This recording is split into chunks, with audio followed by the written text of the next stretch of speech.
প্রিয় মুক্তিকামী ছাত্র জনতা, আমরা দেখতে পাচ্ছি যে আমাদের এই অভ্যুত্থান এবং বিপ্লবের পরেই দেশে অরাজকতা নাশকতা করছে ফ্যাসিস্ট এবং তাদের দোসররা। আমরা দেখতে পাচ্ছি যে বিভিন্ন জায়গায় এখন গোলাগুলি চলছে, মন্দিরে হামলা হচ্ছে এবং নাশকতা ও লুটপাট করছে।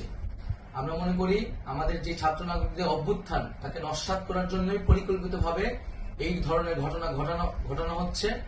আমরা মুক্তিকামী ছাত্র জনতাকে সজাগ এবং সতর্ক থাকতে আহ্বান জানাচ্ছি এবং আমাদের যে অন্তর্বর্তীকালীন সরকার, আমরা সেই সরকারের যে প্রস্তাবনা 24 ঘন্টার সময় নিয়েছিলাম, জরুরি পরিস্থিতি মোতাবেক আমরা এখনই তার একটি রূপরেখা ঘোষণা করছি।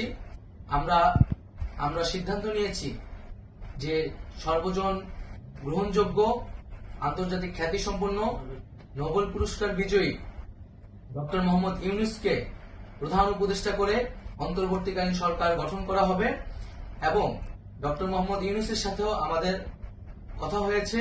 তিনি ছাত্র জনতার আহ্বানে বাংলাদেশকে রক্ষা করতে এই গুরু দায়িত্ব নিতে সম্মত হয়েছে।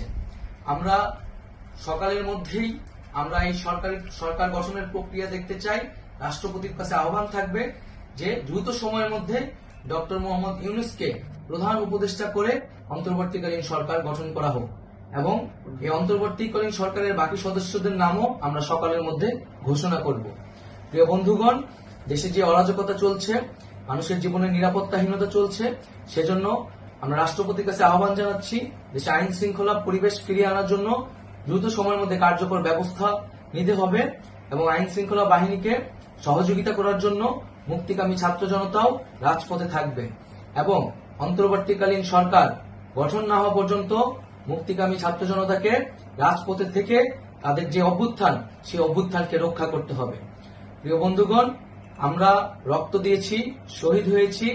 আমাদের যে প্রতিশ্রুতি একটি নতুন বাংলাদেশ গঠন করার জন্য, সেটিকে আমাদের অবশ্যই বাস্তবায়ন করতে হবে এবং অবশ্যই ছাত্র জনতার প্রস্তাবিত সরকার বাদে কোনো ধরনের সরকার কিন্তু মেনে নেওয়া হবে না। আমরা বলেছি কোনো ধরনের সেনা শাসিত সরকার অথবা সেনা সমর্থিত সরকার অথবা এই ফ্যাসিস্টদের দোসরদের কোনো বিটিম সরকার কিন্তু আমরা মেনে নেব না। কোনো গণবিরোধী সরকারকে মেনে নেওয়া হবে না।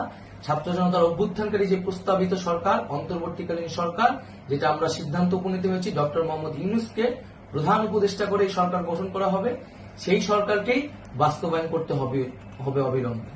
আগামীকাল সকাল থেকে সকলকে আহ্বান জানাচ্ছি রাজপথে থাকার জন্য এবং আমাদের যে সাম্প্রদায়িক সম্প্রীতি এবং রাষ্ট্রীয় সম্পদ রক্ষা কমিটির ঘোষণা হয়েছে বৈষম্যবিরোধী ছাত্র আন্দোলনের নেতৃত্বে, সকল পাড়ায় পাড়ায় এলাকায় এলাকায় সেই কমিটি পাহারায় থাকবে। আমাদের সংখ্যালঘু কমিউনিটিকে আমাদের রক্ষা করতে হবে, রাষ্ট্রীয় সম্পদ এবং এই দেশকে রক্ষা করতে হবে আমাদের।